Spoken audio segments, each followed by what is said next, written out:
తెలుగు భక్తి మార్గం ఛానల్ ప్రేక్షకులకు నమస్కారం. ఈరోజు శ్రీరామనవమి విశేషాల గురించి ఈ వీడియో ద్వారా తెలుసుకోవడానికి ప్రయత్నం చేద్దాం. ముందుగా అందరికీ తెలియజేసేటువంటి విషయం ఏంటంటే, ఈ తెలుగు భక్తి మార్గం ఛానల్ని ప్రతి ఒక్కరూ కూడా లైక్ చేయండి, షేర్ చేయండి, అలాగే ప్రతి ఒక్కరూ సబ్స్క్రైబ్ చేసుకోండి. ఇక విషయంలోకి వస్తే, ఈ శ్రీరామనవమి చైత్రమాస శుక్ల నవమి నాడు ఈ శ్రీరామనవమిని జరుపుకోవడం అన్నది సాంప్రదాయం. తర్వాత ఈ శ్రీరాముడు చైత్రమాస నవమి నాడు పునర్వసు నక్షత్రంలో దశరథ మహారాజు కౌసల్యాదేవి దంపతులకు జన్మించినటువంటి విషయం రామాయణం ద్వారా మనందరికీ కూడా తెలుస్తుంది. తర్వాత మహావిష్ణువు యొక్క అవతారాలలో దశావతారాలలో ముఖ్యమైనటువంటిది 7వది శ్రీరామావతారం. అటువంటి ఈ రామావతారంలో శ్రీరామచంద్రుడు గొప్ప ఆదర్శ పురుషుడిగా మనకి దర్శనమిస్తాడు. ఈ సమస్త ప్రాణికోటికి ప్రేమించినటువంటి మహోన్నతమైనటువంటి వ్యక్తిత్వం కలిగినటువంటి వాడు శ్రీరామచంద్రమూర్తి. అలాగనే ఈ శ్రీరాముడు మానవులకి నిత్య జీవితంలో తల్లిదండ్రులు ఏ విధంగా ఉండాలి, ఏ విధంగా గౌరవించాలి, అలాగే భార్యాభర్తల మధ్య ప్రేమానురాగాలు ఏ విధంగా ఉండాలి, అలాగనే అన్నదమ్ముల మధ్య అనుబంధం ఏ విధంగా కూడా ఉండాలి, బంధుమిత్రాదులతో సంబంధాలు ఏ విధంగా ఉండాలి, మెరుగుపరుచుకోవాలి, కష్టాల్లోని అలాగే సుఖాల్లోని కూడా రెండింటిలోని ఏ విధంగా స్థిరత్వాన్ని కలిగి ఉండాలి.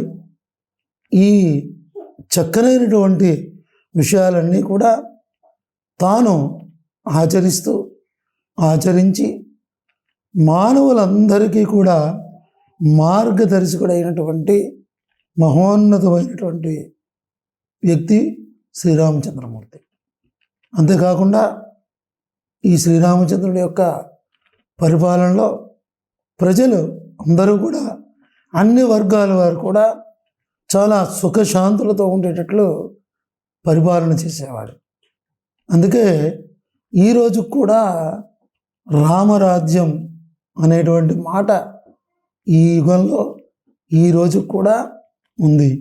అటువంటి చక్కనైనటువంటి పరిపాలన చేసినటువంటి మహోన్నతుడు శ్రీరామచంద్రమూర్తి. అంతేకాకుండా అందుకే మరొక విషయం ఏంటంటే, ఇప్పటికీ మనం గమనిస్తే ఎవరు ఎన్ని గ్రంథాలు రాసినా, కావ్యాలు రాసినా, ఇంకే విషయాలు వ్రాతపూర్వకంగా తెలియజేయాలనుకున్నా ముందుగా శ్రీరామ అని తప్పనిసరిగా ప్రతి ఒక్కరూ రాస్తాం. ఇదొక్కటి చాలు. దీన్ని బట్టే రామచంద్రుడి యొక్క ఔన్నత్యం, గొప్పతనం ఏమిటో మనందరికీ కూడా అర్థమవుతుంది. అయితే అటువంటి శ్రీరామచంద్రుని జన్మదిన వేడుకలు చైత్రమాస శుక్ల నవమి నాడు జరుపుకోవడం అన్నది మన యొక్క సుకృతం అని భావించాలి. అంతేకాకుండా ఈ సంవత్సరం అయితే ఈ శ్రీరామనవమి ఏప్రిల్ నెలలో ఈ నెల 17వ తేదీ బుధవారం జరుపుకోవాలి.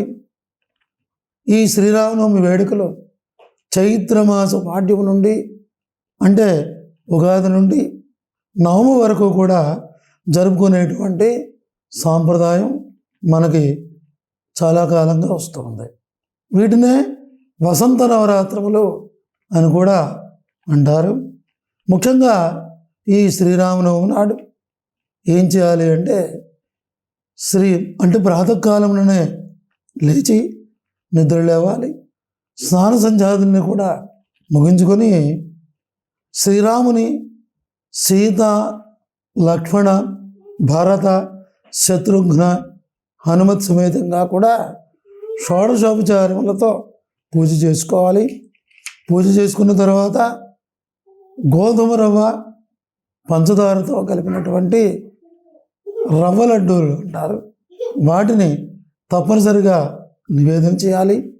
వాటితో పాటుగా పెసరపప్పు, దాన్నే వడపప్పు అంటారు, దాన్ని బెల్లం, ఈ రెండింటినీ, పానకం మొదలైనటువంటి పదార్థాలను తప్పకుండా ఆ రామచంద్రమూర్తికి నైవేద్యం పెట్టి ఆ ప్రసాదాన్ని మనందరం కూడా తీసుకోవాలి. అంతేకాకుండా రామరక్ష స్తోత్రాన్ని పారాయణ చేయడం, అలాగే శ్రీరామ రామే రామేతి రమే రామే మనోరమే సహస్రనామ తత్తుల్యం రామనామ వరాననే అని ఈ యొక్క మంత్రాన్ని, రామనామ మంత్రాన్ని జపం చేసుకోవటం, అలాగే దేవాలయాల్లో జరిగేటువంటి సీతారాముల కళ్యాణాన్ని చక్కగా చూసి ఆ రామచంద్రుల వారికి నమస్కారం చేసుకోవటం, అలాగే రామ పట్టాభిషేక మహోత్సవాన్ని అవకాశం ఉన్నంత వరకు చూసి రాముల వారిని దర్శించుకోవటం, ఇవి తప్పనిసరిగా ప్రతి ఒక్కరూ కూడా ఈ శ్రీరామనవమి నాడు చేయవలసినటువంటి కార్యక్రమాలు. అలా చేస్తే ఆ శ్రీరామచంద్రుని యొక్క అనుగ్రహం తప్పనిసరిగా అందరికీ కలుగుతుంది. కుటుంబంలో అందరూ సుఖశాంతులతో ఉండేటువంటి అవకాశం ఉంది.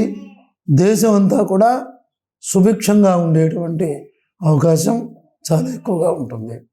కాబట్టి అందరూ ఈ శ్రీరామనవమి పండుగను శ్రద్ధ, ఆసక్తులతో, భక్తితో చేసుకొని ఈ శ్రీరామచంద్రుని యొక్క అనుగ్రహంతో అనేక శుభాలు పొందాలని తెలియజేస్తూ మరొకమారు అందరూ కూడా ఈ తెలుగు భక్తి మార్గం ఛానల్ని సబ్స్క్రైబ్ చేసుకోవాలని తెలియజేస్తూ స్వస్తి.